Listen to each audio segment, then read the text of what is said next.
Амьтанд хайртай монголчуудынхаа амрыг мэдчилж байна. Амьтдын ертөнц нэвтрүүлэг маань эхэллээ. Нэвтрүүлгийн хамтран ажиллагчаар хайртай амьтанда хамгийн эрүүлийг нь хамгийн амттайг нь мянган найз амьтны дэлгүүр болон од мөндрийн алтан гишүүд эвэнтгэж ажиллаж байна. Нэвтрүүлэг НТВ, од мөндөр радио 107 83.3 гэсэн хост телефоноор та бүхэндээ хүрч байна. За өнөөдөр бид хоёр энэ хурдтай өөрчлөгдөж байгаа ертөнцийнх нь амьтдын эволюцийн талаар за өөрөөр хэлбэл яг одоо өрнөж буй уур амьсгалын өөрчлөлтийн үед амьтад хэрхэн дасан зохицож байгалийн шалгаралд одоо яаж орж хувьсан өөрчлөгдөж байгааг ингэж онцлох болно. Тэгээ студид Монгол Улсын их сургууль, шинжлэх ухааны сургуулийн эрдэм шинжилгээний хурал дөнгөж цаг 1-р байрыг эзлээд ирсэн цогтоо маань бэлэн болсон байна. Тэгээ од мөндрийнхнийхээ өмнөөс бас цогтоодоо баяр хүргэе. Ямар мундаг юм бэ. Нэвтрүүлгийн өмнө хичээжлээ. За хэдүүлгийн өнөөдрийн энэ сэдвийг ярихын тулд эхлээд хэдүүлээ бодож үзэх хэрэгтэй. Дэлхий одоо яг одоо л нэг амар жаргалтай байгаад байгаа юм шиг. Дэлхий ер нь нэгэ хизээч яг юм амар амгалан тогтвортой газар байдаггүй юм байна. Зарим үедээ ингээд амьдралыг аягүй гоё тэтгдэг, заримдаа бол амьдралыг бүр жинхэнэ утгаараа сордог. Тэгэд байгаль одоо ингээд амьтаа бүхнийг ингээд байнгын шалгаж тэсэж үлдсэнийг нь л үлдээж тэсээгүйг нь одоо ертөнцөөс ингэж арчсаар ирсэн. Энэ бол одоо нөгөө дасан зохицнуулт нь чадаагүй алга болно гэдэг энгийн дүрэн байгаа. Тэгээ дэлхийн түүхэнд бол энэ том сорилт шалгалт 5 удаа бүр юм туйлдаа хүрж ирсэн юм байна. Амьдрал баг бүхэлдээ тэр шалгалтуудад одоо тухайн шалгалтын үеэр амьдрал бол баг бүхэлдээ устдаг. Зөвхөн өчүүхэн хэсэг нь л үлдэнэ. Одоо баг 1% нь л гэж хэлж болно. Үүнийг бид mass extinction буюу одоо масс мөхөл дийлэнх зүйлүүдийн баг 99% нь мөхдөг тэр юмнуудыг хэлж байгаа. За энэ үйл явдлууд бол Ордовик Силурийн үед болж ирсэн байна. Девоны сүүл үед болсон байна. Перм Триас буюу одоо бидний нөгөө мэддэг хамгийн аимшигтай амьдралын бараг дийлэнх хувийг устгасан тэр үе байна. Тэгээ Триас Юр гэдэг нөгөө солир дэлхий дээр буудаг үе байна. Тэгээд Цэрдийн Палеогийн гэдэг динозавруудын яг төгсгөл болж байгаа юм 5 масс мөхөл явж байгаа. Гэхдээ нэг чухал зүйл бий. Эдгээр одоо энэ масс мөхлүүд 1000 бүр сая жилийн турш үргэлжилж явагдажсэн. Амьд биетүүд тэнд дасан зохицох хугацаа өгч өс. Та нар нөгөө шалгалтандаа бэлдээрэй гэдэг тийм хугацаа өгөөдс. Харин одоо олон эрдэмтдийн үзэж байгаа 6 дахь масс мөхөл яг одоо болж байгаа. Гэхдээ энэ удаагийн одоо шалтгаан нь байгаль биш, солир биш, хүн төрөлхт. Бас энэ удаагийн масс мөхөл бол хамгийн хурдан, хамгийн огцом, магадгүй хамгийн аюултай нэг. Дэлхийд одоо маш хурц цагаар дулаарч байна. Далайн түвшин нэмэгдэж байна. Одоо арлын орнууд айл хэдийн живэд эхэлсэн байна. Цаг агаар тогтворгүй болоод гамшигуд маш ихээр түгээмэл бас тааварлашгүй болж байгаа. Амьдрах орчин бас тасралтгүй алдагдаж байгаа. Ийм нөхцөлд нэг л одоо үнийг марж байна. Амьд үлдэхийн тулд амьтад өөрчлөгдөх ёстой.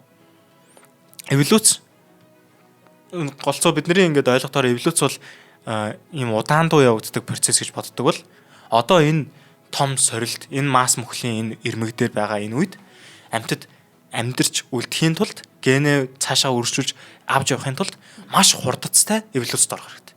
Тэгэхээр эволюц удаан байх гэдэг тэр ойлголтыг шууд халаад хурдцтай эволюцид орж чадсан амьдраад цааш явах тийм боломж л үүснэ гэсэн үг. За өнөөдөр яг аль нөхдүүд маш хурдцтайгаар эволюцид орж цаашаага одоо энэ 6 дахь масс мөхлийг давах гэж хичээж байгаа талаар хоёлаа ярих юм байна. За эхний амтан Great Tet гэж нэрлэдэг их хөх бух. Одоо Улаанбаатар хотод айгүй гоё тийм тод чанга дуурайд байж идэг. Айгүй үзэсгэлэнтэй шувуу байгаа. За энэ шуунаас эхлэе. За энэ зүйл нь уур амьсгалын өөрчлөлт эволюцийг хэрхэн хөдөлгөж байгааг хамгийн тод харуулдаг дэлхийн хамгийн сайн судлагдсан шуудын нэг. Их Британи дахь Витам Вудс, Нидерланд дахь Хог Вилүүвэ зэрэг газруудад эрдэмтэд олон 10 жилийн турш нэг бүрчлэн энэ шуудыг дагаж өндөглөх хугацаа дэгдээхэн амьд түлэт хэний дэгдээхээ удам угсаа зэргийг нарийчлан бүртгэснээр байгаль дахь эволюцийг шууд хэмжих боломж өртсөн. Одоо бүр 80 хэдэн жилийн турш одоо Witham Woods гэдэг энэ газрын жишээ нь Оксфорд их сургуулийн эзэмшлээд газар. Энэ газар бол 80 хэдэн жилийн турш энэ хин гэдэг шувуу гэдэг нөгөө манай тахийн тал дээр тахиудыг нэрлсэн байдаг шиг бүх шувууд нь бүртгэлтэй. Тэгээ хиний өндгийг гаргав, хідэн өндөг гаргав, тэр биеийн хэмжээ нь далавчныхаа нурт нь хэдэн сантиметрийн гэдэргэд бүх мэдээлэл нь байждаг. За эдгээр урт хугацааны судалгаанаас нэг тодорхой хандлага илэрж байгаа. Сүүлийн 40-50 жилд их хөх бух дунджаар 10-аас 14 хоногор эрт өндгөлдөг болсон байна. Одоо уг нь бол энэ 7 сарын 1-нд өндгөлдөг байсан гэж боддог байсан шувуу 6 сарын 10-даар өндгөлдөг ч юм уу. Энэ өндгөлөх хугацаанаасаа ийм тогтмол хугацаатай байдаг байсан чинь тэр нь бүр хамаагүй эрт болцсон. За энэ юу хэлээд байна вэ гэхээр хамгийн гол нь хоол тэжээл цаана нугж байгаа. Дэгдэхнүүдийн гол хоол болох авгалтай ялангуяа winter mot буюу энэ тэр хаврын богино хугацаанд оргилдоо хүрдэг юм шавж байдаг. Тэгэд энэ температур модны нахиалах хугацаатай шууд хамааралтай. Температур нь дулаараад тэгээ моднууд температурууд дулаараад ахаар мод хурдан нахиална. Мод хурдан нахиалчаар энэ авгалтайнууд нь хурдан нөгөө мод нахиалах үеэр олон болчдөг. Тэгвэл энэ шувуу маань ч гэсэн энэ авгалтаа олжрох үедээ зэрэгцээд аль хэдийнэ ингээд гарч ирэх ёстой. Авгалтайнууд маань аль хэдийн ингээд ирвэхэ болоод ниссэн хойно гарч ирэх юм бол бүгдээрээ үхээд өрсөглөн нэрвэгдэнэ гэсэн үг. За энд бол үржлийн амжилт нь яг энэ дэгдэхний хоолны хэрэгцээ болох авгалтай оргил үедээ таарж авах хэрэгтэй гэсэн үг. Тэгээ хэрвээ энэ шувуу орой өндгөлвөл дэгдэхнүүд гарч ирээд хоолны оргил үе нь өнгөрсөн байдаг. Тэгээ фенологийн зүрх нь хэдхэн хоног байсан ч амьд үлдэлтийг эрс бууруулдаг. Тэгээ популяц дотор нь энэ хөх бухын маань популяц ялгаатай ийм хэв шинжүүд байгаа. Зарим нь болохоор эрт өндгөлөөд зарим нь ингээд яг цагтаа өндгөлдөг эсвэл зарим нь орой өндгөлнө шүү дээ. Бас ингээд тухайн бодиглынхаа ялгаанаас шалтгаалаад янз янз байгаа. Тэнгүүд энд нь эрт өндгөлснүүд нь илүү амжилттай байгаад сүүлдэж өндгөлсөн ч байт юм уу. Уг нь нөгөө яг тогтмол цагтаа өндгөлдөг байсан нөхдүүд эвээгдэх юм болоод эхэлж байгаа. Нөгөө аль хэдийн авгалтай нь дууссан үед хоолноос хоцроод байгаа гэсэн. Тэнгүүд хамгийн төрүүлж төрсөн нөхдүүд сайн авгалтайгаа яг авгалтын оргил үе дээр хамт гарч чадаад ингээд энэ бүлэг маань илүү олшроод явж байгаа. Тэгэнгүүт олон жилийн хугацаанд ингээд ахаар бүх их хөх бух маань популяцийн дийлэнхээр эрт өндгөлдөг болоод тавьчихсан гэсэн үг. Тэгээд дулаан хаврын үед эрт өндгөлдөг шувууд хоолны оргил үедээ илүү таарч дэгдэхнүүд нь илүү амьд үлдэж байна. Тиймээс тэд илүү олон үр төлөвлөж тухайн генүүд популяц нэмэгдэнэ. Харин орой өндгөлдөг шувууд энэ цонхыг алдаж үржлийн амжилт буурна гэж байгаа.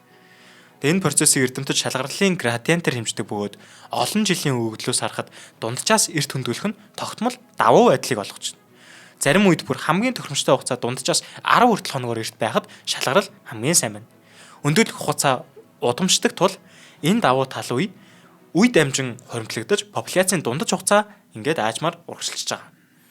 Энэ бол байгалийн шалгарлын шууд үйлчлэл бөгөөд эволюц бодит цаг хугацаанд явагдаж байгаагийн маш том жишээ юм аа. Өндгөлөх хугацаа нь бас удамшна гэдэг нь бас их чухал байгаа тийм тий. Тэгээд одоо шуучилтгүй одоо хөхтэй амьтад хүртэл яг хизээ бас үр төлөө гарах нь цаашдаа амьд явах одоо тэрэнд нь чухал нөлөөтэй байгаад байдаг. За дараагийн бас нэгэн шоу ярих гэж байна. Black Cap Warbler гэдэг юм шоу байна. За уламжлалт байдлаар энэ шоу бол энэ Европт төржиж өвөл болохоор Африк руу ингэж нүүдэлдэг байсан. За гэвч сүүлийн хэдэн 10 жил нэг чухалт өөрчлөлт гарсан нь болохоор зарим популяц Африк руу аялахаа болж оронд нь Их Британи одоо зэрэг баруун Европт ингэж өвлжих болсон байна. За илүү ойрхон гэхүү те. За энэ өөрчлөлтийн үндэс нь бол нэг орчны өөрчлөлтөөс болж байгаа. Тэрнээс хөл тэр чинь нэг удамсан одоо зан заншлаараа гэдэг шиг тэгэл явах ёстой штэ. За өвөл зөөлрөхийн хэрээр баруун Европт амьд үлдэх боломж нэмэгдэж энэ урт эрсдэлтэй нүүдэл хийх бол шаардлага багассан. За судалгаагаар нүүдлийн чиглэл зайн одоо ингэж удамшдаг болох нь тогтоогдсон. За одоо бидний эцэг их тий хаашаа нүүдэлдэг байсан гэдэг нь одоо биднэрт ингэж өвлөгдөж үлддэг байсан гэсэн үг байна л те.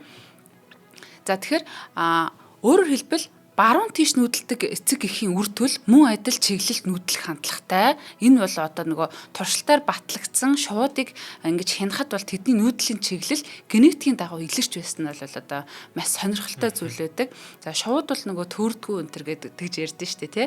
За энэ Black Cap-ийн нүүдэл бол одоо сурсан зүйл биш гэсэн үг. Анх төрөхдөө ер нь ингэж програмчлагдсан тий. Ингэж төрсөн.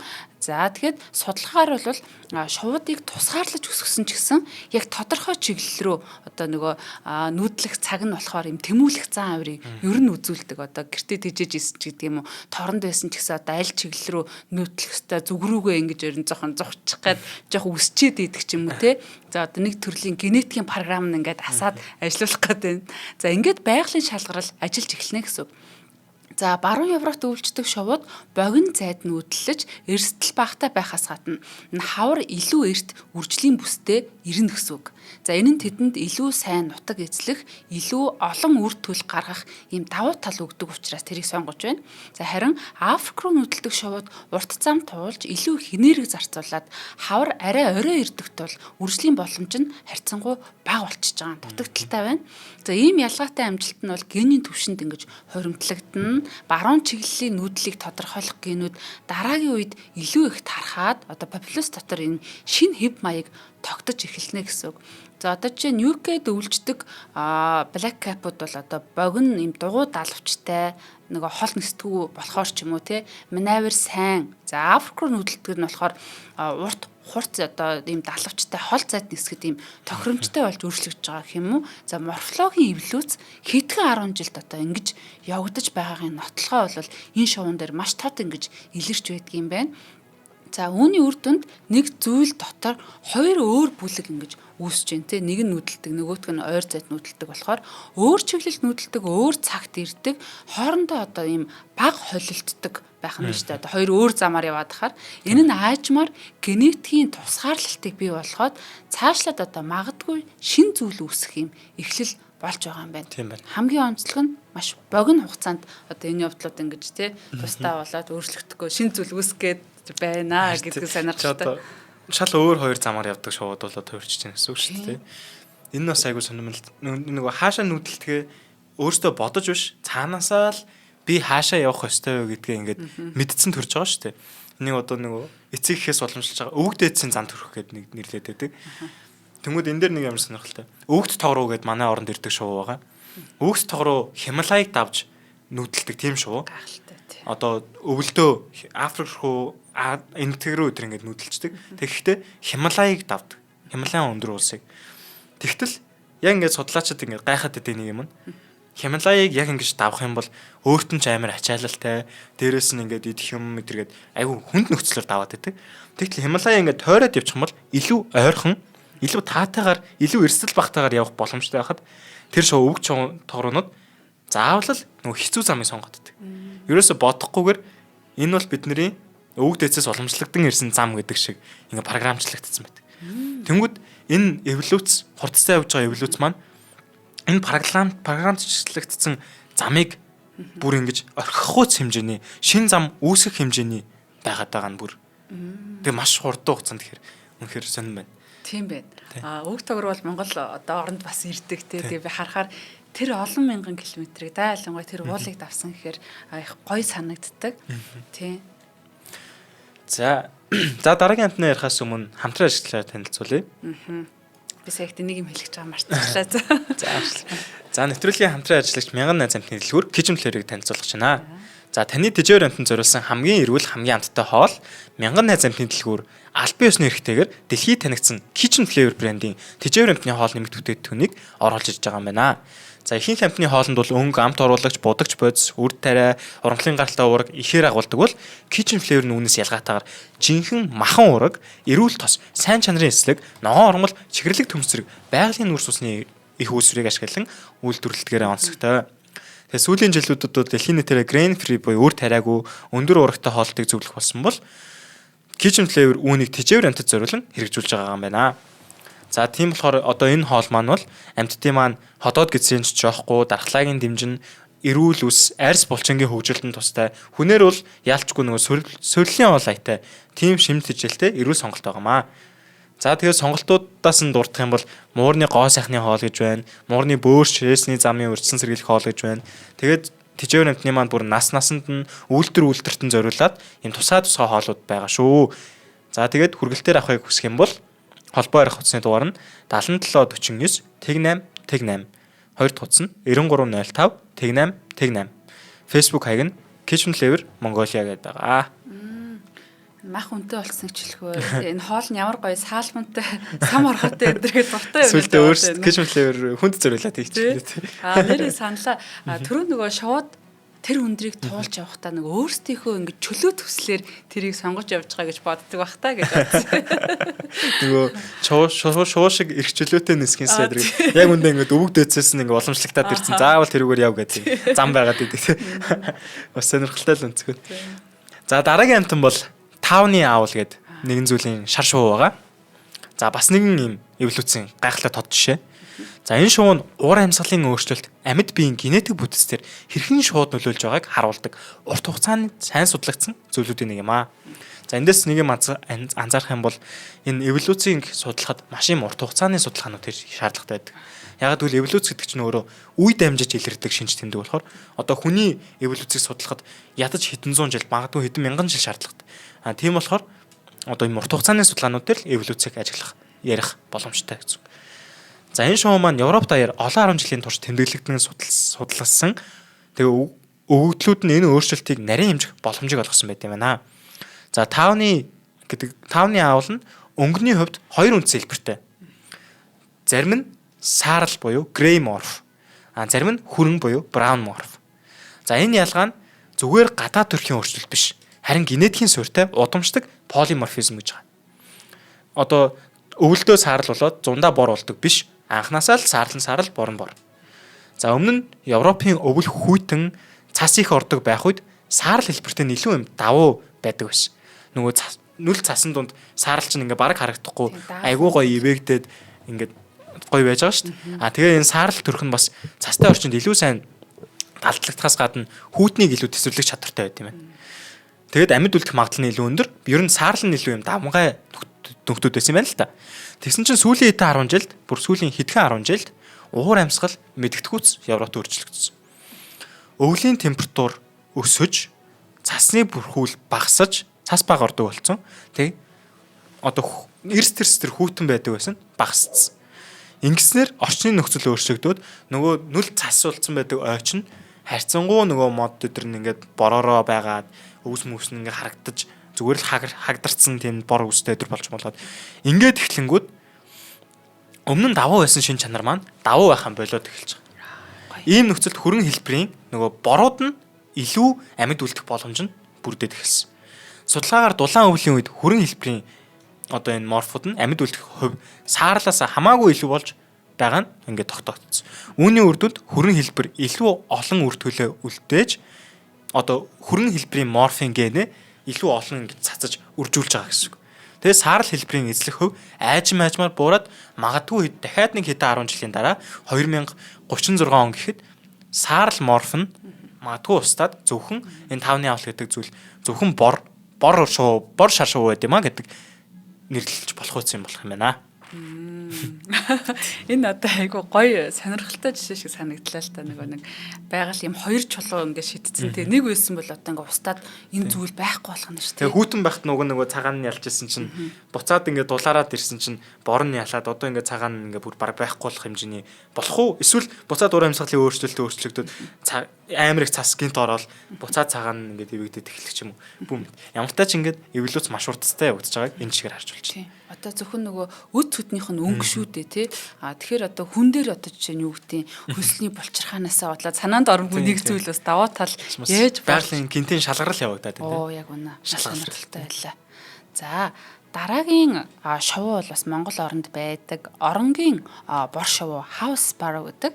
За бидний бол хамгийн танил шувуудын нэг. Гэхдээ хүмүүс нөгөө болжмор гэж андуураад байдаг те. Бидний одоо болжмор гэж андуураад байдаг энэ шувуу маань бол оронгийн бор шувуу. За бас их хурдтай өрнөж байгаа эволюцийн талаар нэгэн одоо гишүүн болж байгаа юм л та. За энэ зүйл бол хот суурин газрын орчинд өргөн тархсан чинь уур амьсгалын өөрчлөлтийн нөлөөнд бас адилхан өртөж байгаа. Тэгээ сүүлийн жилүүдийн судалгаануудад нэг тод хандлагыг харуулж байгаа нь бол дулаан орчинд жижиг биетэй бод галууд илүү давуу байдалтай болдог. За хүүтэй орчинд бол нөгөө жижиг биетэй чинь сул тал болчдөг тий. За үүнийг ойлгохын тулд биеийн хэмжээ ба дулааны солилцооны хоорондын холбоог харах хэрэгтэй. Амьд биетүүд дулааныг метаболизмаар үүсгэж гадаргуугаараа ингэж алдаж зохицуулж байдаг. Тэгэхээр энд хамгийн чухал нь гадаргуу ба эзлэхүүний харьцаа бол чухал байл. За жижиг биетэй шувууд бол нөгөө эзлэхүүн багтай боловч гадаргуу харьцангуй ихтэй байдаг болохоор илүүдэл дулааныг хурдан алдах чадвартай. За хүйтэн газар байсан бол хурлан эрсдэлтэй сэрүүцэж чадах юм байна. тийм гэж хэлэх хэрэгтэй байсан байна. За харин том биетэй шувууд дулааныг илүү хадгалж халуун орчинд хэд халалтыг ингэж халах эрсдэлд ордог. За би одоо жишээ нь энэ хуулийг бол нөгөө ингэж шийдэлсэн байдаг байхгүй юу? Том аяхтай цай удаан хөрдөг, жижиг аяхтай цай хурдан хөрдөг штэ тий. Яг тэрэн шиг амьтд дээр бас энэ одоо хууль үйлчилдэг байна. Дулаан орчинд асуудал нь одоо дулаан хадгалах биш, харин илүүдэл дулаанаасаа салах одоо энэ явдал болдог. За температур өсгөд бие доторх дулаан болон одоо гадны орчны дулаан давхар нэмэгдэж хэрвээ амьтан дулаанаа хангалттай хурдан ингэж алдаж чадахгүй бол физиологийн стресс үүсч ер нь ингээл ноцоорсон амар халуун бохор ямар олиг байх втэ энергийн зарцуулалт нэмэгдэж улмаар одоо амьд үлдэх болон үржих чадвар нь ингэж буурдаг юм байна. Ийм нөхцөл жижиг биетэй оронгийн бор шувууд бол илүү давуу талтай болдог. Тэд илүүдэл дулааныг хурдан алдаж биеийн температурыг тогтвортой барьж бага энерги зарцуулан халуун орчинд илүү үр дүнтэй амьдарч үржих боломжтой болдог. За харин том биетэй шувууд дулааны стресст амархан орж илүү их энергийг зарцуулж иж одоо үржлийн амжилт нь зарцуулж байгаа учраас одоо үржлийн амжилт нь буур хандлагатай. За орчноосоо шалтгаалаад энэ ялгаа аль хэдийн одоо байдаг бөгөөд биеийн хэмжээ бол тодорхой хэмжээгээр ингэж бас цаашдаа ингэж удамшдаг байх нь тий. Аль нь илүү тохиромжтой вэ? Жижиг биетэй нь том нь тэр нь удамших нь. За температур нэмэгдэхийн хэрээр жижиг биетэй бод галууд илүү амжилттай амьд үлдээд за илүү олон үр төлийг үлдээж одоо тухайн шинжийг тодорхойлох генүүдтэй популяцид нэмэгдэнэ. За бид нар ч нэг амтан дээр том биетэй нэг давууч юм шиг бас үздэг бол те яг тухайн орчин яг ямар орчин бэ гэдгээс бас бүх зүйл шалтгааллах нь байна. Олон үеийн турш энэ ялгаа хоригдлогдснаар популяцийн дундаж биеийн хэмжээ айжмаар багассан. За энэ нь санамсаргүй одоо бага болчихсон юм биш ээ. Харин одоо байгалийн шалгарал явагдаж байгаагийн жижиг нь илүү үр дүнтэй байгаагийн жишээ ингэж одоо нүдэн дээр харагдаж байна. За өөрөөр хэлбэл дулаан орчин жижиг байх нь давуу тал болж за энэ шинж чанар үе дамжин ингэж удамшиж байгаа хэлбэр юм байна. Энэ дээр зүгээр нэг хөгжилтэй жишээ зүгээр санаанд орлоо. Зүгээр энэ ч яг хүн дээр нэх амар нөлөөлөхгүй л байх л та. Гэхдээ дэлхийн ингээл улам халаалах юм бол магадгүй илүү намхан хүмүүс ашигтай болох нь шүү дээ. Илүү хордон сэрүүцэж байна. Харин бид нар нөгөө заримдаа биенийхээ ялгаатай байдлыг жоохон шүүмжлэх гээд идэх тий. Вариацлаа гэдэг шүү дээ. Дэлхий ямар нэгэн нөхцөл өгөхөд тэр шүүмжлэдсэн чинь одоо тий эвэгдэх магадлал бас байгаа шүү гэж. Тэгээ магадгүй намхан залуучууд тренд болоод эхлэх юм билүү тий. Тамгаартай жижиг хамартай гэж бид нар чинь янз бүр байгаа шүү дээ. За дараагийн амтан бол одоо pink salmon буюу ягаан яргай. За одоо усан орчин руу шилжиж байна. За загаснууд эволюцийг маш хурдан харуулдаг. Учир нь тэдний амьдралын мөчлөг нь өөрөө богино. Нөгөө эволюц гэдэг зүйл чинь яг дараах үе удмууд дээр илрээд явдаг болохоор амьдралын мөчлөг нь богино байх тусмаа эволюцийг илүү хурдан харж болно. Үе солигдол нь хурдан.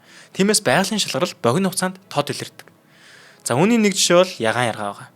Сүүлийн жилүүдэд эдгээр загас үржихийн тулд гол мөрөндөө буцаж ирэх хугацаагаа урагшлуулж илүү эрт төрсөж шахуулсан.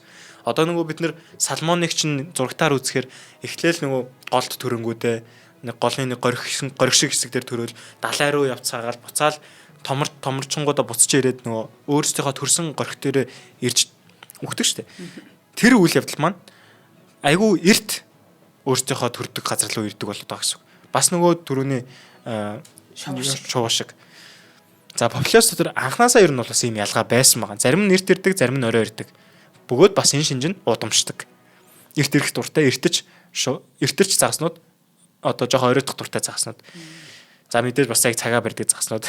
Нөгөө дундчиж энэ чинь нөгөө яг ийм хэлбэрийн юу үсгэж явах хэвээр. Тэнгүүд зарим нь бол мэдээж тэрэн зарим нь оройтно. Тэгээд дийлийнх нь яг дунджаараа байж явах хэвээр. Цөөнхөн цагаа барьдаг. Бүр хоёр захруугаа явуучих нь шүү Тийм. дээ. Тэгсэн чинь одоо цөөнх цагаасаа эрт ирдэг нөхдүүд илүү ивэгдэж байгаа гэсэн. Дулаарсан нөхцөлд эрт ирдэг заснууд илүү тохиромжтой орчинд үржиж үр төлн нь илүү амжилттай амьд үлдэж байна. Харин орой ирсэн заснууд нөхцөлийг алдаж одоо гой боломж тэр нөгөө орон зайг алдаж үржлийн амжилт нь буураад байна.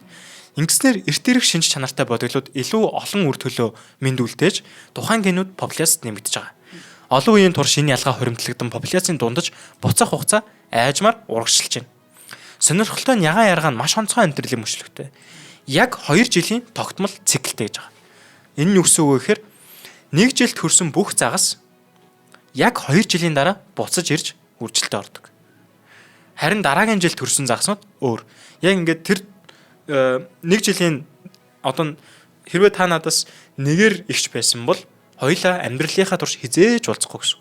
Хэрвээ та надаас хоёроор ихч байсан бол хоёулаа яг давхцаж уулзна гэсэн. Яг ингээд even year, odd year гэсэн юм хоёр тусдаа популяц үүсдэг гэдгээр юм айгүй онцлог тийм загс байдаг юм байна. За энэ нь бас маш чухал үр дагавартай. Хэрвээ 1 жилийн бүлэгт эрт ирдэг шинж давуу байвал тэр бүлгийн бүх популяцид энэ шинж хурдан тархана. Харин нөгөө жилийн бүлэгт энэ өөрчлөлт огт байхгүй байж болно. Одоо нөгөө нэг популяц маань эрт ирэх дуртай болоод ингээд тэр нь олширч штэ. Тэнгүүд заавал энд олшроод байхад нөгөө популяц бас ингэх шаардлагагүй. Нөгөө популяц нь яг хэвэндээ байж болж л ерөөсөө ингээд холилдохгүй гэсэн.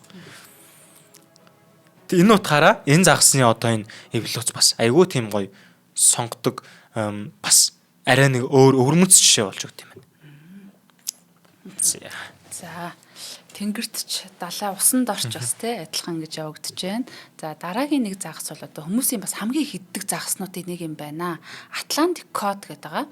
За одоо нөгөө зөөлөн махтай, асвахтай, амтны аятайх олон төрлийн хоолны орцуулж явдаг юм байна.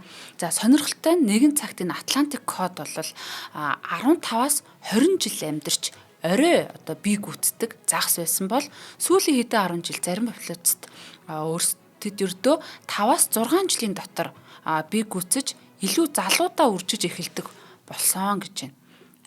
За тэгэхээр бүр ингээд маш залуудаа үржиж эхэлдэг болсон байна. За үүнийг ойлгохын тулд бол амьдралын түүхийн стратеги гэдэг нэг ойлголт байдаг. Life history strategy гэдэг юм уу. За загас бүр тодорхой хэмжээ насан туршны дараа энерги өсөлтөөс нөхөн одоо өсөлтөөс нөхөн үржихүүд одоо ингээд шилжүүлдэг. Одоо бүх энерги өсгөд зарцуулж байсан бол одоо үржихэд зарцуулна гэж штэ. За энэ шилжилтийн цэгэнд генетикийн суурьтай бөгөөд орчны нөлөөнд их мэдрэмтгий. За дулаарх үед бол усны температур нэмэгдэж бодисын солилцоо нь бол хурдсан. Үүний үр дүнд энергийн эргэлт төргсөн. За хөгжлийн хурд нэмэгдчихэж байгаа юм. За бие гүйцэх хэмжээ насны босго урагшлна. Хүн дээр ч бас нэг иймэрхүү бас яригадаад байдаг те эрт одоо яадгийг. За гэвч гол дарамт нь одоо нөлөөнөхөө зөвхөн температур бас биш загас агнуурын сонгон барилт гэдэг нэг зүйл байгаатай л та. Тэгэхээр том орой бие гүйцэтгэх бодгалуудыг бол нөгөө нэг системтэйгээр популяцаас хасдаг буюу одоо загасчлаад авчдаг байх юм ш томхон битээ. За ингэснээр үржихөөс өмнө устдах эрсдэл өндөрсөд одоо дараах сонголт үүсэж байгаамаа. Уг нь одоо альва бодгалын хамгийн гол зорилго үржих байдаг, амьд гарах биш, бүр үржих байдаг тий. За тэгэхээр энийг одоо ингээд дундаас нь хүмүүс таслаатаж магадгүй байна тий. За эрт бие гүйцэтгэх бодгалууд үржиж амжина, за генэд амжуулна.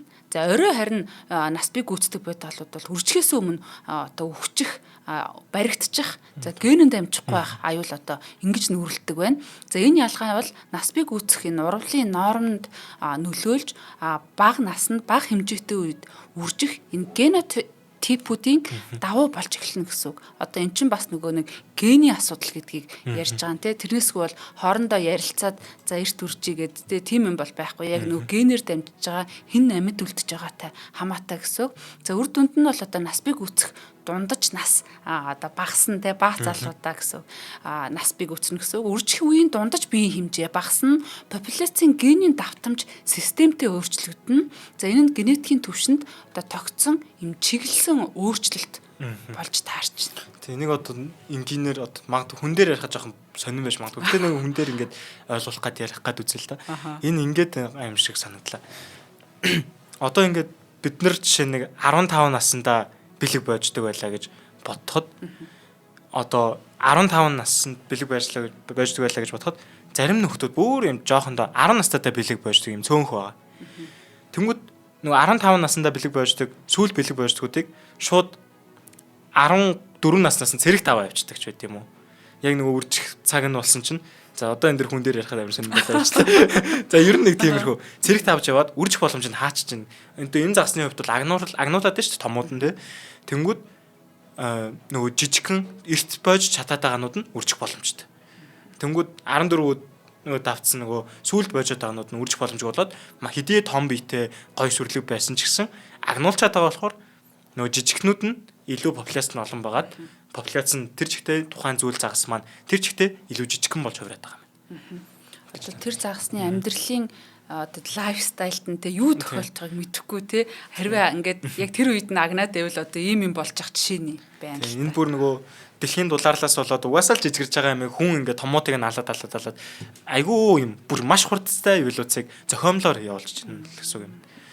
Одоо за тэрийг дараа. За тий хоёлаа нэвтрүүлгийн хамтран ажиллагчийг танилцуулаад үргэлжлүүлье. Тэгэхээр од мөндрийн шинжилгээ ухаан танин мэдхийн нэвтрүүлгүүдийг явах боломж олгож идэг бас бидний хувьд ихээхэн чухал улсууд бол энэ алтан гишүүд гэж одоо хүмүүс байна. Тэгэхээр саяхан бас манай од мөндрийн маань 2 жилийн ойн баяр 4-р сарын 29-ний үдэш бас гайхалтай нэг үйлчлэлээ цогтой манаас хөтлөгч ийлээ. Маш олон удаа алтан гишүүд тэнд цуглаж бид нэр маш сайхан юм найрсаг оройг бас өнгөрүүллээ. Тэгээд олон бас алтан гишүүдтэйгээ ингэж нүүр тулж танилцах, уулзах те өмнө ингээ айгүй олон чат мат битсэн ч гэдэм ингээ хүнтэйгээ тэр уулзах мөчүүд бол их гоё байлаа. Тэгээ манай алтан гишүүд бол одоо краш гэсэн дуртай гэсэн хүндэлдэг гэсэн хөтлөгч нартайгаа гоё зураг авахуулаад дээрэс нь entertainment үйл ажиллагаа асуулт хариултын тэмцээнүүд гээд маш юм онцлог сайхан орой бас боллоо. Яг 1 жилийн өмнө бас энэ үйл явдал давтагдчихсэн. Гэхдээ миний зүгээр бодлоор 2 төрсөн өдөр нь хоёулаа өөр ингэсэн маш их онцлогтой өөр юм баяр байлаа. Тэгээ 3 насны төрсөн өдөр дээрээ бас та бүхэнтэйгээ дахин уулзахыг маш их бас хүсэж байна. Тэгээд алтан гишүүд маань бас зарим нь ирээд яна орно чамааг ингээ айгу жоохон ингээд тэр бихтэй гэж утсан чи айгу юм том бихтэй шүү дээ. Одоо гэж явах жишээний ингээ маш их хөвгөлтэй юм гоё халуун үйл явдлууд болсон. Тэгэхээр энэ алтан гишүүд гэдэг хүмүүс маань ямар хүмүүс байдаг вэ гэхээр одоо манай од мөндрийн үйл ажиллагаанд аль болох одоо энэ алтан гишүүдэд гоё ингээ хамруулж ойрхон байж танил байж одоо тий аялал од мөндрийн аяллууд байна. За спорт үйл ажиллагаа гэдэг юм уу. Тэгээд ер нь нэг шин санаа төрсөн ч гэсэн за эндээ тэгвэл алтан гишүүнээ оруулъя гэдэг юм уу. Нэг ийм байдалтай бид бүхэн бол ингэж харилцаатай байдаг. Мөн одоо манай од мөндрийн бүхий л одоо шинжилгээ ухааны нэвтрүүлгүүд YouTube дээр ямар нэгэн үн төлбөргүйгээр монгол хэлээр ойлгох хүн болгонд ингэж үн төлбөргүй хүрч байдаг ч гэсэн за алтан гишүүд бол бидний үйл ажиллагааг дэмжиж одоо нэг улирлын 1050 нэвтрүүлгийг 190 төгрөгөөр үнэлээд буюу нийтдээ энэ 100 мянган төгрөгийг одоо бидэнд одоо урсгал зартал өдөр тутмын үйл ажиллагаанд зориулж ингэж нөгөө нэг удаа жилд нэг удаа ингэж шилжүүлдэг. За түүнийхээ одоо бидний зүгээс бас өгцөл нь болохоор нөгөө лайва шууд үзээд харилцаа явуулдаг. За мөн одоо үйл ажиллагаанууд дээр ямар нэгэн үн төлбөргүйгээр бас ингэж хамтдаа өнгөрүүлдэг юм аа. Тэгэхээр хараахан бас алтан гишүүн болж амжаагүй хүмүүс маань Худалдаа хөгжлийн банкны 94,000 4,000 гэсэн айпантай 4191 тэг4 518 гэсэн од мөндөр танин мэдхүйн сууг эзэмшигчтэй данс руу өөрийн фэйсбુક нэр болон утасны дугаараа бичиж шилжүүлэхээр манайхаас тантай холбогдоод энэ хаалттай алтан гишүүд гэсэн групп руу оруулснаар ингээд алтан гишүүн болоод манай офс дээр ирээд бас тэмдэгэ авдаг. Тэгээ алтан гишүүдтэйгээ хаа газар таарсан одоо дэлхийн өнцөг болон бүрээс бас мэнжлэгээ ирэхэд бүгдээрээ яг тэр тэмдэгээ ингээд зүүцсэн байдаг нь их гоё санагддаг. За ингээд алтан гишүүдтэй их баярлалаа. Алтан гишүүдтэй баярлалаа. Тийм дөрөв нөгөө бас биеийн жижигхэн болоод байгаа нөхцөд ивэгдээд байна гэдээ ярьжсэн. Усан дотор загснууд ч гэсэн ер нь бас тийм болоод байгаа хандлага байгаа юм байна. Одоо дараагийн миний ярих байгаа юм бол яг л энэний нэг жишээ байна. Atlantic Silver Side гэдэг Атлантын Silver Side гэдэг загас. За сүүлийн жилүүдэд энэ зүйл дээр нэг тод өөрчлөлт ажиллаж байгаа нь популяц дунджаар жижиг биетэй болоод байгаа. Температуртай мэдээж шууд холбогдно. Дулаан усанд загасны бодисын солилцоо хурдасч энергийн хэрэгцээ нэмэгдэж дулааны стресс өсдөг. Ийм нөхцөл жижиг биетэй бодиглууд давуу талтай болдог. Тэд илүүдэл дулааныг хурдан солилцож бага энерги зарцуулан амьд үлдэж өвдөх чадвар нь өндөр байдаг. Харин том биетэй загаснууд дулааны дарамтад амархан орж амжилт нь буурдаг. Популяц дотор хэмжээний ялгаа анханасаа байдаг бөгөөд энэ нь удамшдаг. Яг л түрүүнийх шиг. Температур өсгөж жижиг биетэй бодиглууд илүү олон үр төлөө үлдээж тухайн шинжийг тодорхойлох генүүд популяцид нэмэгдэнэ. Олон үеийн турш энэ ялгаа хоригдлогдсаар популяцийн дундаж хэмжээ аажмаар багасж байгаа. Сонирхолтой нь ердөө 2-3 Цельсийн температурын өсөлтөд энэ өөрчлөлт тод илэрч зарим туршилтад дулаан усанд өссөн загснууд хүйтэн орчныхоос 10-аас 20% хүртэл жижиг байсан байна. Энэ нь температур өөрөө биеийн хэмжээг чиглүүлж байгалийн шалгалтыг шууд ажиллуулж эволюцийг бодит цаг хугацаанд явуулж байгааг харуулдаг. Ер нь л нэг хэдхэн жилийн дотор бүх амьтад бараг илүү жижигхэн болох юм уу гэмээр ийм ер нь хандлага харагдаад. Динозаврын үед нөгөө хүчил төрөгчийн хэмжээ их байсантай холбоод бүх амьтад том байсан шүү дээ. Тэрэн шиг одоо уур амьсгалын өөрчлөлт энэ дэлхийн дулаар энэ зургад хүний үсгэж байгаа 6 дугаар масс мөхлийн нөлөөгөөр амьтад ер нь шувууч тэр загасч тэр жижигрэг хандлага байгаад. Нөгөө бүх амьтад жижиг болчоод нөгөө бусад нөөц маань хэвээрээ байвал илүү удаан амьдрах юм шиг зүгээр илээдтэй санагдлаа. За дараагийн амьтныг бас нэгэн заагас байгаа маа. За энэ заагас бол эволюцийн судалгаанд хамгийн алдартай энэ модель зүйлүүдийн нэг гэж явдаг. За учир нь орчин өөрчлөгдөхөд маш хурдан хариу үзүүлдэг. За хүн бол одоо нэг үржигтэй илүү удаа учраас тий. Одоо хэрвээ заагас шиг байсан бол одоо ямар ингэж тий өөр болсон байхыг бол таашгүй юм да. За анх далаад амьдардаг байсан ч гэсэн мөслөгийн дараа олон популяц бол цэнгэг усанд тусгаарлагдсан явдал болсон. За шинэ орчинд ормогц тэдний биеийн бүтэц физиологи нь маш богино хугацаанд ингэж өөрчлөгдөж эхэлсэн байна. Жишээ нь далаад амьдардаг хэлбэр нь одоо зузаан хамгаалтын ийм ялтастай болсон. За харин цэнгэг усанд энэ хамгаалт ихэнхдээ одоо багассан бага байдаг. Яагаад гэвэл цэнгэг усанд махчин амьтдын төрөл бас өөр байгаа. Шал өөр орчин байна штэ. Кальцийн нөөц багтвал хүнд хуйг үүсэх одоо зардал өндөр болдог гэсэн үг. За ингэснээр хөнгөн баг хуйгтай бодгалууд илүү хурдан хөдөлж, за илүү үр дүнтэй амьд үлдэж, илүү олон үр төлөв үлдээдэг байх нэ. Одоо бас хуйг муйг нь арай хөнгөн байснаар тий. За энэ шинж генетикийн суурьтай бөгөөд судалгаагаар ИДА гэдэг энэ ген зэрэг одоо тодорхой генүүтэй холбоотой нь тогтоогдсон. За бүр генийх нь юуг гаргаад ирсэн байна судлаад. Үүнээс гадна одоо Stickleback гэх энэ загас бол давсны ялгаатай орчинд дасан зохицох, биеийн хэлбэрээ өөрчлөх, зан төлөв болон физиологи өнгөж тохируулах зэрэг олон түвшинд маш хурдан эволюц хийдэг ийм уян хатан амьд үлдэх чадвартай л гэсэн үг юм. За хамгийн сонирхолтой нь эдгээр өөрчлөлтүүд заримдаа хэдхэн 10 жилийн дотор бүр зарим нөхцөлд 10-аас 20 үеийн дотор ингэж илэрч ирсэн. Загасны хувьд бол 10 үе гэдэг бол бас тийм хол биш те. За өөрөөр хэлбэл Stickleback гэж энэ загас бол бидэнд нэг зүйлийг их тодорхой харуулж байгаа. Орчин өөрчлөгдөхөд амьд биетүүд зүгээр одоо дасан зохицохгүй тэд генетикийн хувьд дахин зохион байгуулагдаж одоо шинэ хэлбэр рүү одоо шилжиж чаддаг гэсэн үг. Тийм энэ бол бүр ингээд те супер чадвар байгаа тань мутацлагдах чадвар нь одоо зөв хандлага руугаа маш хурдан явж гин гэсэн үг. За энэ бол энэ natural selection шууд үйлчилж хувьсэл маш хурдан явагдаж байгаагийн одоо сонгодог жишээ болсон нэг юм амтан байна. Өнөөдөр ярьж байгаа дийлэнх хамтал бүгдээрээ л яг юм гой гой жишээнүүд байна та тийм байна. За дараагийн амтад бол амтад гинэ амтан бол шүрэн цохоога. Нөгөө lady bug гэж нэрлэдэг. Нөгөө бидний lady birds гэж хэлдэг. Тийм. Бидний тэр нөгөө ямар гоё цохой гэж хараад байдаг. Цохнуудад ч ер нь дийлэнх хүмүүс жоохон муухай гэж хараад байдаг шүү. Тэгмээ lady bug-ыг нэг хүмүүс нэг муухай гэж харахгүйгээр гар маран дээрээ явуулаад ингэж жоохон хөрдөж хардаг шүү. Энэ lady bug маань энэ шүрэн цох маань бас юм үндсэн уг нь юм хоёр хэлбэртэй юм байна. За. Нэг нь юм улбар шар шүрэн цохууд, нөгөөх нь хар шүрэн цохууд. Харыг нь магадгүй бас урд нь харж л байсан баг. Одоо бол харин илүү цөөхөн харна. Яагаад гэвэл яг урд нь бол энэ харанч тэр улбар шаранч тэр ерөнхийдөө ингээд нийтээрээ ярихад 50-50-ийн харьцаатай л байсан юм байна. Одоо хоёр шүрэн цох харахад нэг нь хар нэг нь улбар шар байх үз. Тэгсэн одоо яасан гэсэн чинь нөгөө дэлхийд дулаарад байгаа. Тэгээ энэ хоёр хэлбэр маань дулааныг өөр шингээдэг. Хар хэлбэр нарны дулааныг мэдээж нөгөө хар өнгөч нь илүү шингээгээд байдаг. Хурдан халаад байдаг бие. Харин улаан хэлбэр нь дулааныг бага шингээж харьцангуй сэрүүн байдаг. Тэгэхээр хүүтэн орчинд хар хэлбэр нь давуу тал байдаг гэсэн үг.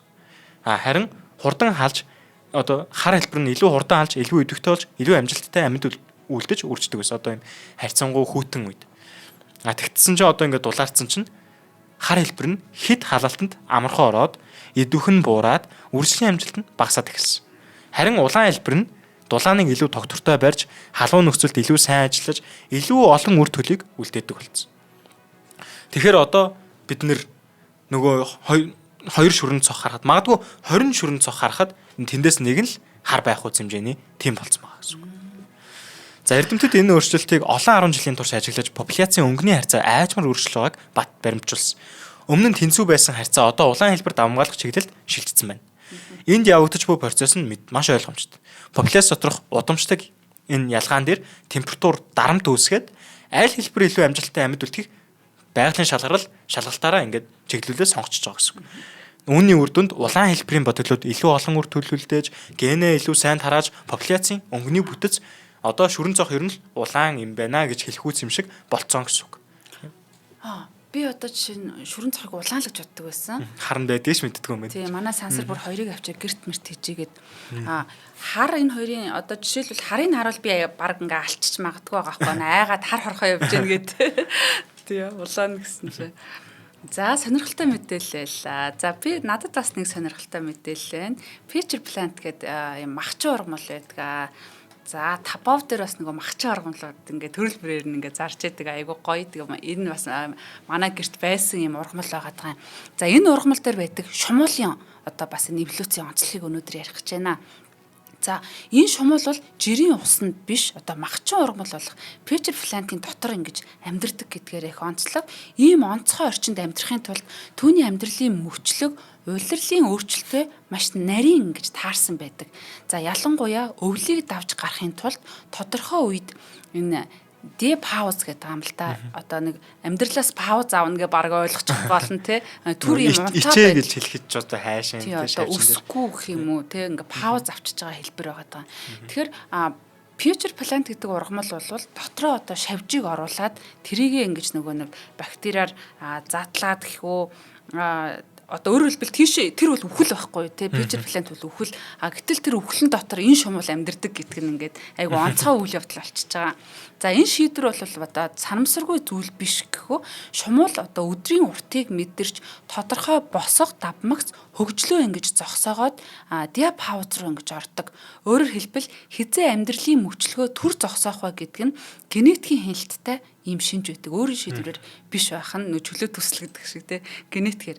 За эрдэмтэд энэ процессыг олон 10 жилийн турш ингэж судалсан.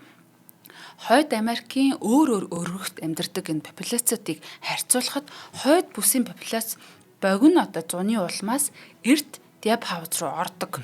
За өмнөд бүсийн одоо популяц илүү орой хүртэл идэвхтэй байдаг. За уур амьсгалаас шууд шалтгаалж байна. Сүүлийн хэдэн 10 жилд уур амьсгал дулаарч намрын улирал утассан үүнтэй зэрэгцэн энэ шумуулны deep pause авах одоо эхлэх босго системтэйгээр ингэж хойшилж байгаа үзэгдэл болсон юм байна. За өмнө нь тодорхой өдрийн уртад хөгжлөө зогсоодог байсан бол одоо илүү орой хүртэл идэвхтэй байж илүү богино өдрийг ингэж хүлээдэг болсон. За энэ ялгаа удамшдаг болохыг энэ Common Garden туршилтаар баталсан байдаг.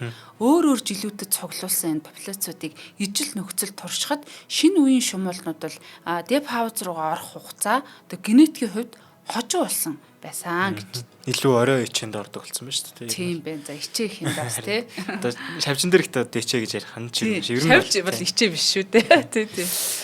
За дараагийн буюу сүүлийн жишээ. Хар салхины хар шуурганы гөрүүлгээд хочж одоо авчаад байгаа. Anolis sagrai гөрүүл.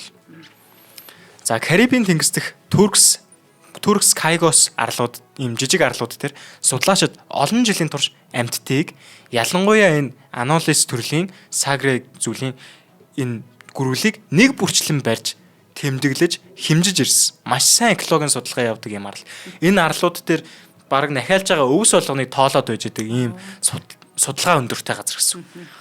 За хурууны энэ гөрүүлийнх нь бүр ингээ хурууны дэвсгэрийн хэмжээ атгах хүч мөрчний урт гээд бүх зүйлүүдийн ингээ тогтмол бүртгээд байж байгаа. Ийм популяцийн бүр анхны байдлыг маш сайн мэддэг ийм газар байгаа. Тэгсэн чинь энэ яг ийм судалгаа модлага уур амьсгалын өөрчлөлийн эсрэг судалгаа хиймээ идэр гэж судлаачд ерөөсө бодоагүй байсан чинь байгаль өөрөө нэг ийм туршилтыг хий гэдэг санаа гаргасан юм байна. Одоо байгаль өөрийнхөө шалгалтыг явуулсан. Энэ нь 2017 онд одоо энэ бүх харс шуурганууд чинь өөрсдөө гэсэн нэртэй байдаг шүү дээ. Ирма болон Мария гэд хоёр хар шуурга энэ арлыг бүр ингээд хитгэн одоо 7 хоногийн зайтай гэд ингээд бүр энэ арлыг тэр чигт нь шуурга ингээд нэрвэгээд авчиж байгаа. Энэ нэг нөгөө Элнино жилийн үеэр их шуургатай жилийн үеэр хоёр шуурга дараалаад энэ арлыг 2017 онд ингээд бүр оронгоор нь одоо дээрээс нь доош нь ингээ харуулсан ч гэдэм үү бүр сүрэл айцсан. Тэгээ нөгөө судлаачид чинь яана нөгөө манай гөрвлүүд маань салхинд бараг хийсэд байхгүй болцсон байх та хар шуурганд амьд үлдсэн юм бараг байхгүй байх та ингээд бидний нөгөө гөрвл судлах юм талаар нэг боллоо гэж бодсон байна.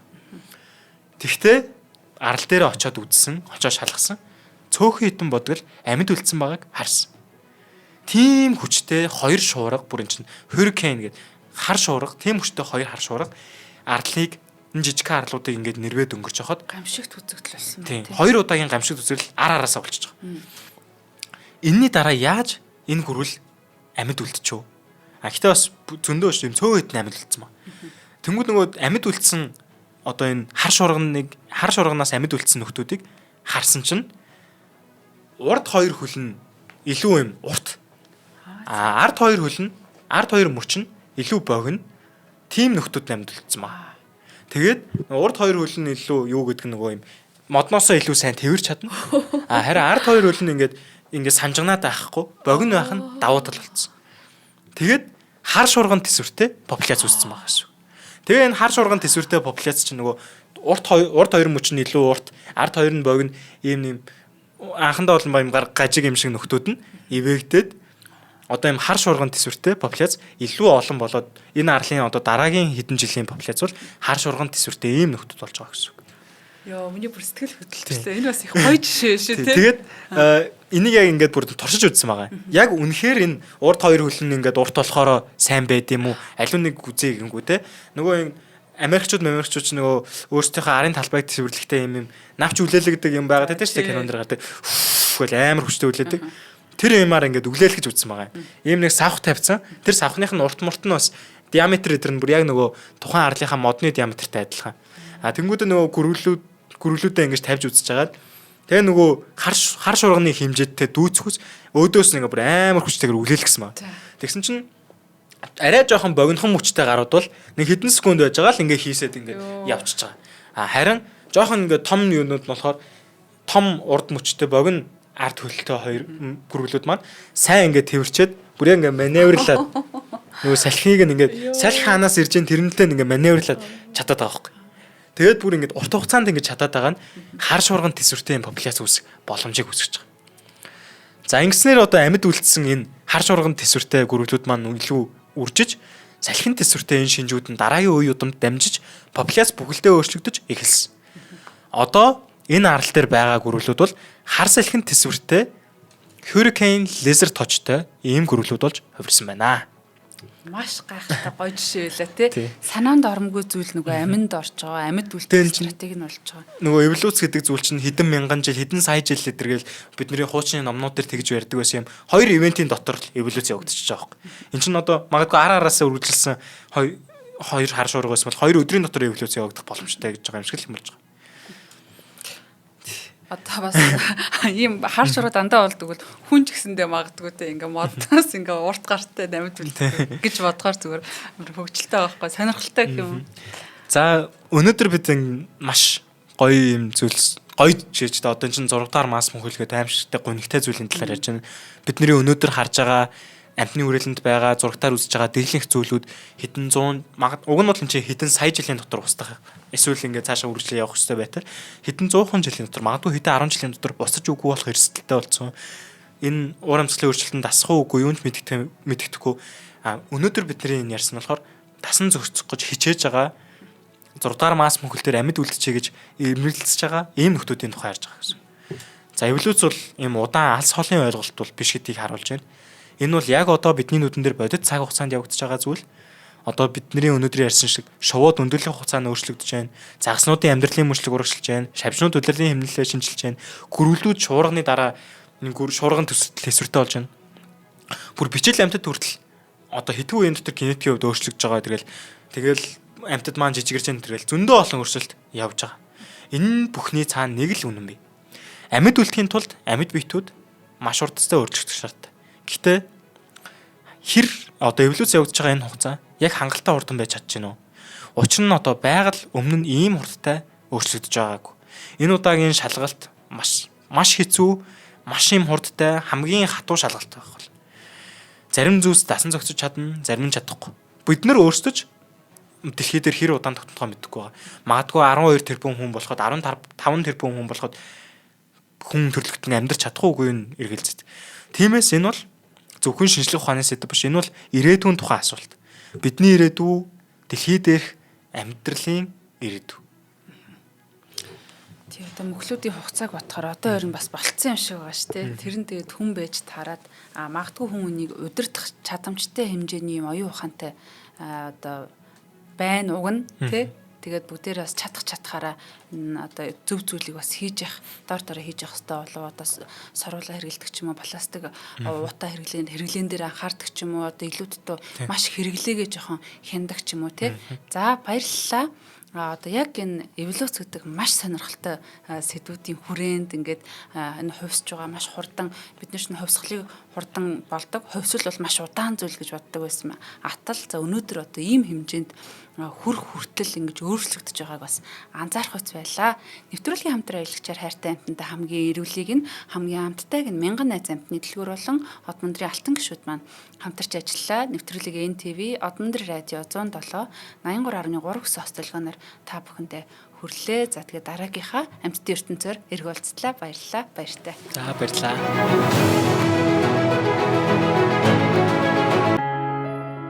Нэвтрүүлгийг хүлээн авсан Нарны аймгийн монголчуудтай баярлалаа. Од мөндөр сувг нь энэ мэдчлэн таны мэдхүйн мянган нэвтрүүлгийг 2026 оны 7 сарын 1 хүртэл та бүхэндээ хүргэх юм. Их хэлээрээ шинжлэх ухаан танин мэдхүйг түгээхийн үлсэд нэгтгэх хүсвэл та бидэнд хандив өгөх боломжтой. Жилдээ ганцхан удаа 100,000 төгрөгөөр биднийг дэмжснээр шинжлэх ухаан танин мэдхүйг түгээх энэ үйл хэрэг амжилттай үргэлжлэх юм. Од мөндөр нэр дээрх Удаагшлын банкны дансгаа 4191 тэг 4518. Та 100,000 төгрөгөөр шилжүүлэхдээ гүйлгийн утга дээр нь өөрийн нэр болон утасны дугаараа заавал бичээрэй. 100,000 төгрөг хандалснаар Од мөндөр сувгийн алтан гишүүн болох юм а. Шинжлэх ухаан танин мэдхгүй Монголд ялах болтугай.